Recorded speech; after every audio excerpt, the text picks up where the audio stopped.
for you to remember is you have to wait till your name is announced, and after your name is announced, you have to take the permission, knock the door, take the permission of the people sitting inside, go in, greet, don't sit until they ask you to do so, then maintain eye contact with the interviewer or the panel. If you have a panel of interviewers, then speak in a steady tone, speak with clarity. Don't interrupt the interviewers when they are speaking to you. Listen to them completely. After you completely listen to them, then start answering. If at all you don't understand any part of the question or the entire question, there's nothing wrong, no harm in asking them to repeat them, but then you can do that very politely. I'm sorry, I didn't understand. Is this what you have asked me for? Or could you please clarify? Could you please repeat yourself? Anything like this in a very polite manner. And some certain questions might be simply answered in a yes or no, but the interviewer would appreciate if you can extend the answer by a little. For example, if is Telugu your mother tongue, then you can simply answer by with a yes or no, but it would be appreciated if you can say no or yes followed by something else. But I no, but I can understand it. Something like that. No, but I still can speak it fluently. Something like that. And if you do not know the answer to a question, yeah, this is what we were discussing actually. Listening carefully. We finished. Huh. So in case you don't answer, in case you don't listen to a question, ask them to repeat in a very polite manner. Questions which can be answered in a yes or no, you can extend it a little, extend the answer a little. And in case you do not know the answer to a question, you can, instead of bluffing them, you can simply say, very humbly, you can tell them that you do not know the answer, but that also in a very polite manner. I'm sorry, but I do not know the answer to this question, or I'm afraid I don't know the answer to this question. Or maybe you can say, I'm sorry, I'm not sure of the answer. I'm not certain that this is the correct answer, like that. It's okay. Do not get into arguments or speak negatively or criticize former teachers, colleagues, or employees, because doing such thing, you will simply tarnish your image, right? So don't talk negative about anybody. Even if you have left an organization, you want to join some other company, say that you are ambitious, say that you would like to grow because you wanted to be associated with a reputed company. You felt that there are better prospects in this organization, you have moved out of the company. Don't complain against people of that organization saying that the work environment wasn't good, employer wasn't good, your colleagues weren't good. Or when you talk about as a fresher, if you are giving the interview, don't say bad about your friends, your teachers, or anybody from your school or college. Do not boast or display your knowledge, skills, and experience, but if asked, state your achievements simply and honestly. Of course, and obviously, an interview is an occasion where you will have to, or you actually try to impress the interviewer with your accomplishments, talking about your achievements, etc. But then whatever you do, try to appear very humble and modest. You should not be too proud of your accomplishments. If you are too proud, you feel that way, obviously you tend to appear the same while attending the interview as well. So don't let people feel that you are boasting too much about yourself. You are trying to display your knowledge. But then be very humble, down to earth, and then tell whatever you have, whatever knowledge you have acquired, whatever accomplishments you have made, tell them about all these in a very simple and honest manner. Wait for the interviewer to invite you to ask questions in case you have queries. Fine. Assuming that you have answered all the questions put by the interviewers. Now there comes a time where one of the interviewers will ask you if you have any questions for them. Wait for that time to come if you have any questions for them. If this doesn't happen, wait until you sense that the interviewers are done before asking them politely if they could clarify something for you. In case you feel they are not asking you if you have any questions, you will understand it that it has come to an end. Interviewing you has finished. Then wait for that moment and then you can ask or get the doubts clarified if you have any. And examples of the questions you may want to ask the interviewer could be something like, could you tell me whether the position involves traveling, please? Or could I know when can I expect to hear from you? Or anything related to the kind of projects the company deals with, or your work nature, or how often, what about your incentives might be, about the frequency of promotions might be, anything. People won't bother if you ask them such questions about your shifts, anything like that you can ask. Wait for the interviewer to tell that the interview has ended before you get up from your chair. And you don't jump to a conclusion and then get up from the chair. Wait till they tell you that the interview has ended. They will tell you something, saying that maybe it was good talking to you or something, we'll get back to you, something like that. Wait for that time to come and then you can leave. And before you leave, make sure you thank all the people in the room before you go out of the door. And while you walk out of the door, make sure you close the door as softly as possible behind you. Don't slam the door, right?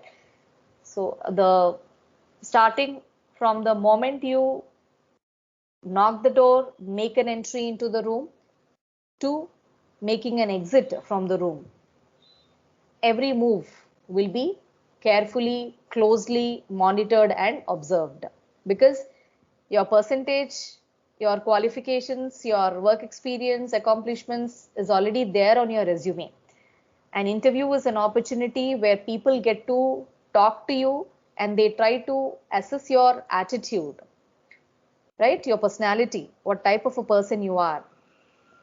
So don't give them an opportunity to judge you in a wrong manner. You might not actually be that kind of a person, but if you appear to be a little rude, or if you appear that you do not know what etiquette is, you're not well groomed, then maybe you might miss out on opportunities. So don't give people that scope of misjudging you, right? Just because you don't know how to behave. All right. Now, under writing section, we have formal letters. If you remember, under writing section of the previous unit also, we had formal letters. Second unit, we had informal letters. Third unit, we had formal letters. Now, this is an extension to what we had in the previous unit under formal letters. So, in this unit, we shall take a look at two samples. One is a leave application. Another one is a letter written to a bank manager, right?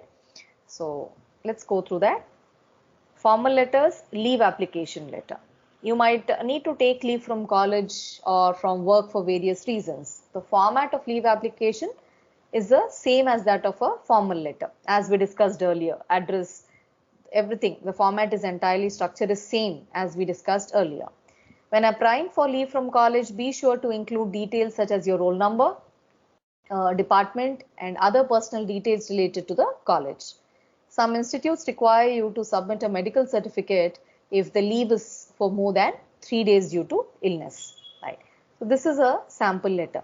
As a student, as an employee, you will be required to write letters. You will be asked to write letters when you apply for a leave. So it's important for us to know the format of a leave application, leave letter. So same here, from address, name. In the from address, you have name, your standard, that is third year, second year, degree, BTech, whatever, your branch, then your ID, space, one line space, date in this format. Remember, no superscripts, not 8th, 9th, 3rd, RD, TH, ND, they have to be avoided, right? So this is how you write the date. One line space, the principal, name of the college, place, city, followed by pin code. Then space, salutation, dear sir or dear madam. Then you have a comma after the salutation. Subject has to be aligned in the center. This is how you align the subject. And remember, the subject line should be as brief as possible. It has to be precise, to the point, and not a complete sentence, only a phrase. Request for leave, right? That's all. 2 weeks leave you are writing here, but not sentence, right? And usually we have 3 paragraphs in a letter. In the sample given here, you only have 2 paragraphs because the first 2 paragraphs have been merged.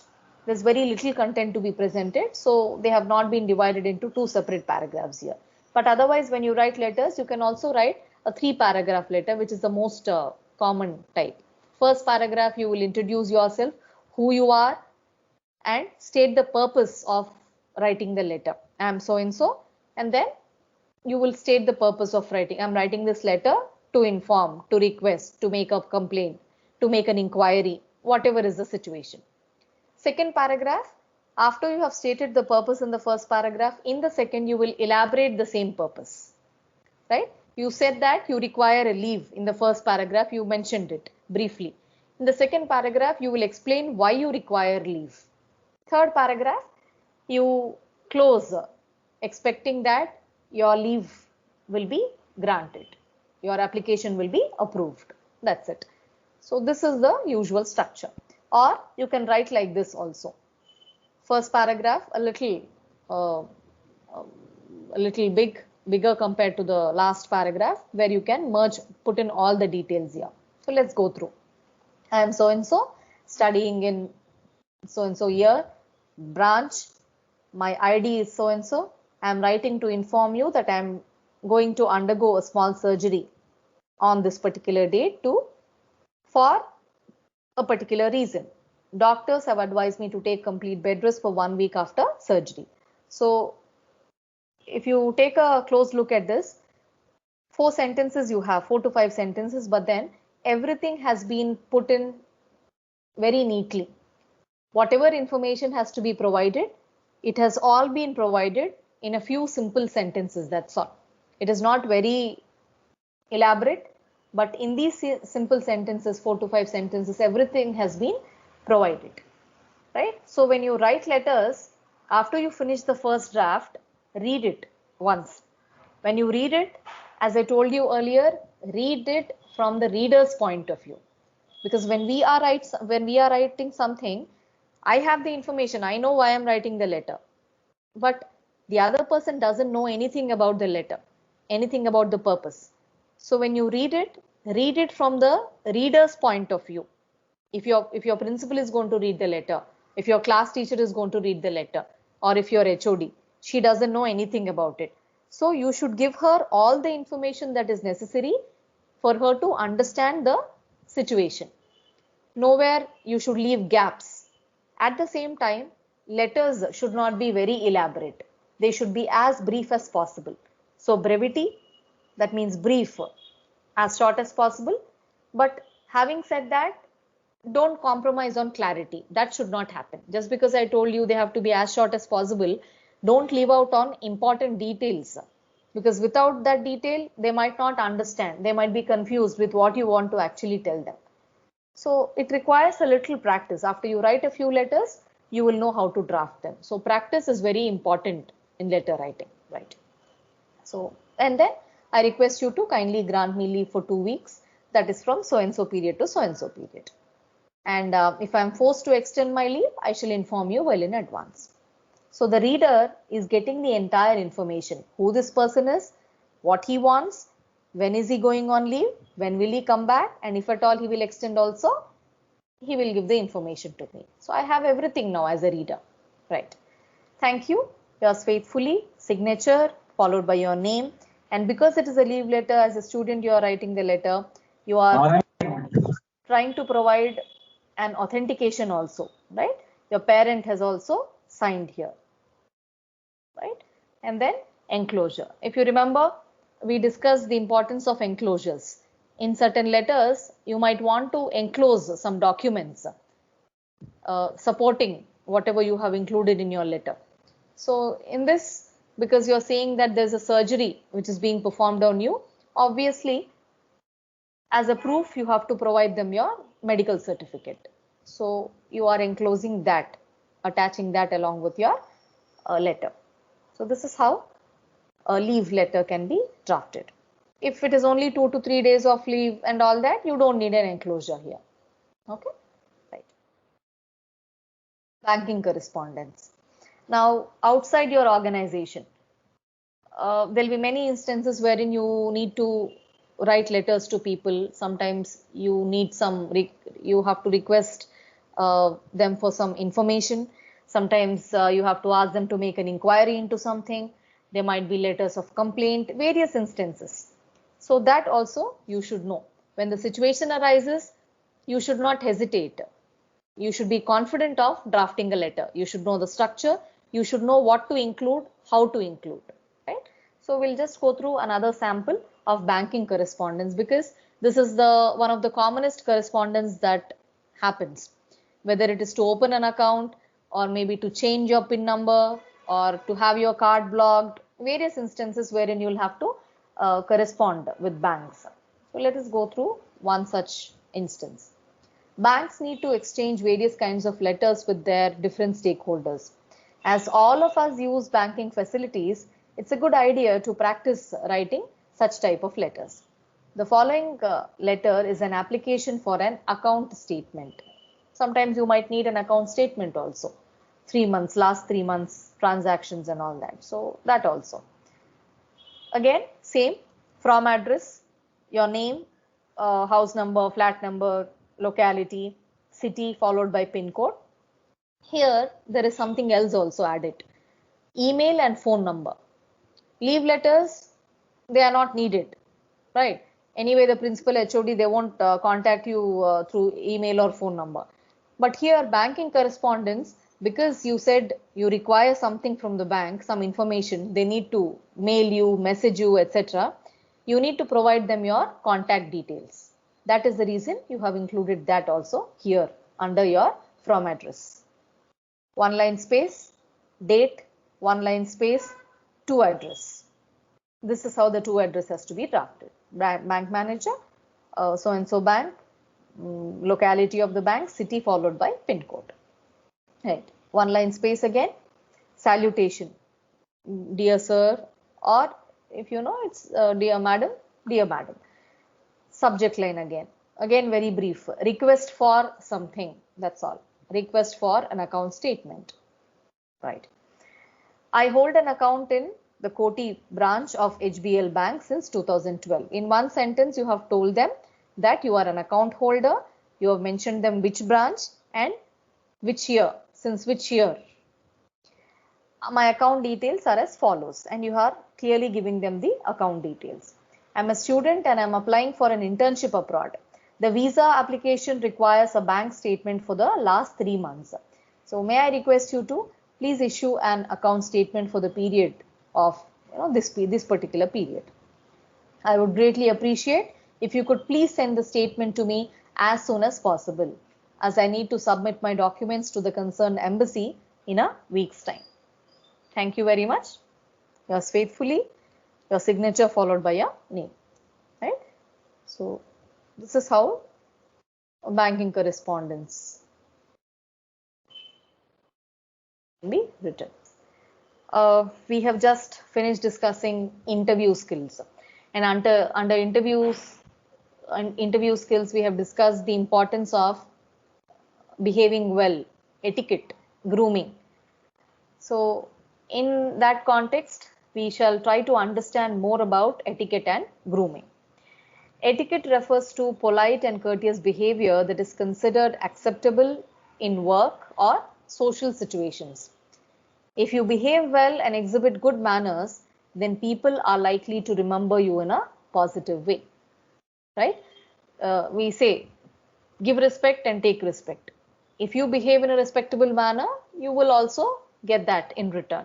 If you do not respect others' feelings, if you do not respect others, obviously you can't demand respect from others. Respect is something which cannot be demanded, right? You have to earn that.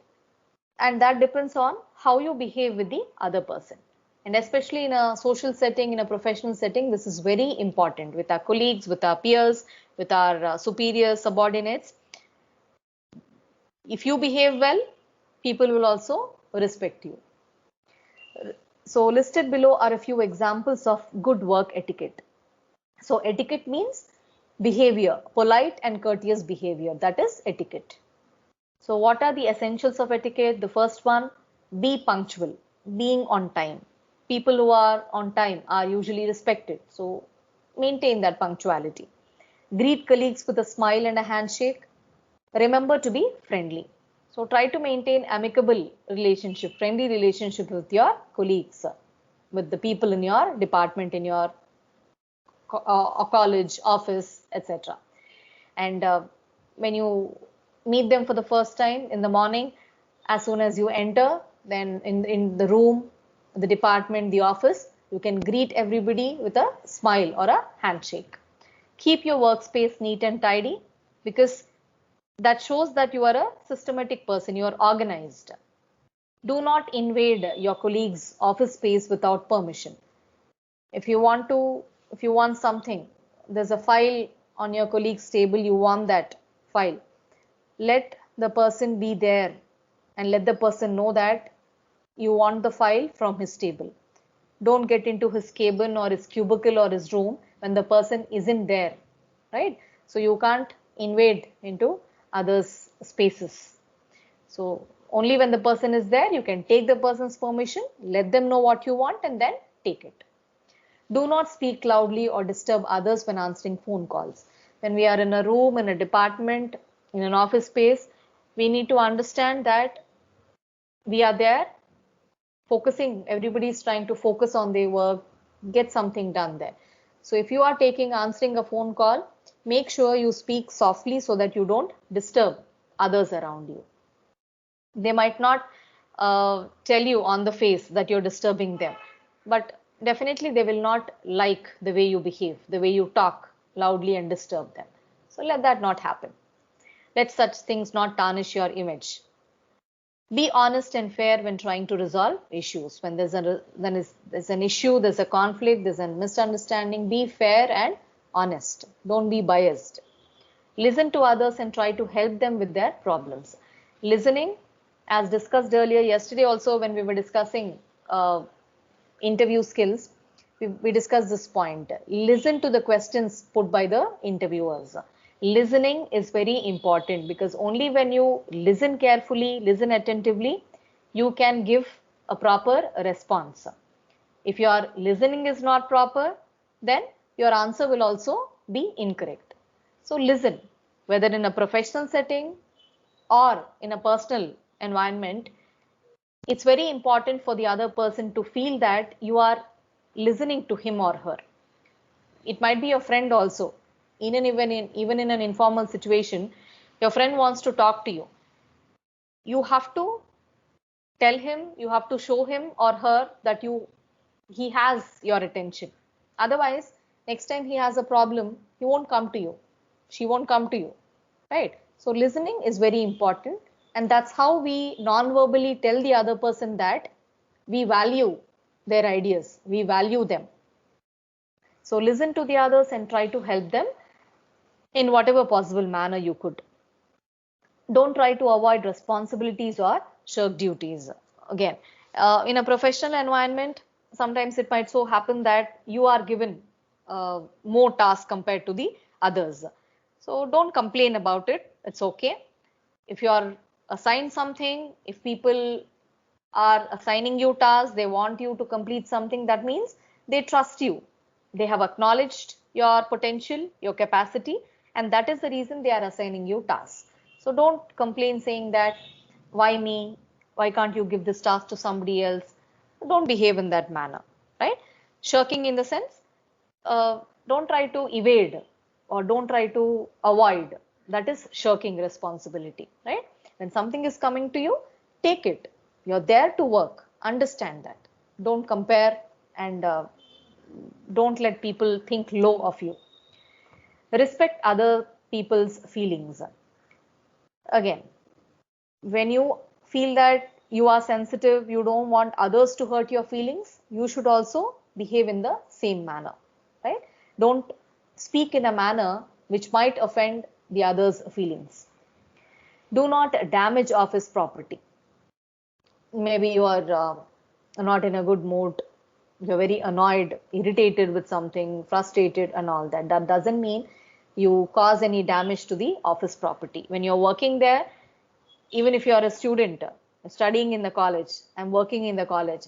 So as long as we're in the college, that is our second home, right? So we have to, when you want facilities to be provided, you have to take care of those facilities also, right? At home, you won't do such things, right? Uh, Many a times, we feel, we see people leaving the fans turned on, lights turned on. They don't bother. Why should I do it? Right? This is not my home. At home, you're very careful, but when it comes to office workplaces, you're not that. That is not the proper way. As long as you're there, it is yours, right? So you should consider it your responsibility to protect everything, not to cause damage to any part of it, right? That's about etiquette. Now, coming to grooming, which is also very important in a social setting, in a professional environment. What is grooming then? Grooming refers to your cleanliness and how appropriately you dress. So, are you maintaining that cleanliness? Are you trying to make people comfortable with the way you manage yourself, with the way you maintain yourself, and with the way you appropriately dress yourself? This is also very important. It plays an important role in a work environment and with regard to how we interact with people in both social and professional settings. So here are some guidelines for being well groomed. First one, pay special attention to personal hygiene and cleanliness. Because in social environment, in professional setting, we come across many people, we interact with, communicate with many people. So when we are around people, when we are amidst people, they have to feel comfortable. And that can happen when you maintain that personal hygiene and cleanliness. You should not make people uncomfortable, right? Dress in clothes that fit you well and reflect your age and personality. In a working environment, you must take care to dress professionally. You should know the difference between how you have to dress to a workplace and how you have to dress if you go to some, a party or maybe a dinner with your family. That's different. A professional setting, your dress has to be entirely different. In a personal plane, it has to be different. Dress neatly in clothes that are clean and ironed. Shabbily dressed, that obviously will not give a good impression, right? So dress neatly. If you wish to use a perfume or aftershave, use one very sparingly so that you don't have to overwhelm those around you. So if you have a habit of using a perfume or aftershave, use a very mild one so that uh, nobody is put to discomfort with the odor, right? Try to maintain a good posture by sitting straight and walking confidently. So when you sit, when you stand, when you walk, try to maintain erect and confident body posture. Right. So that's about etiquette and grooming. Anything about this? Any ideas to share? Any questions?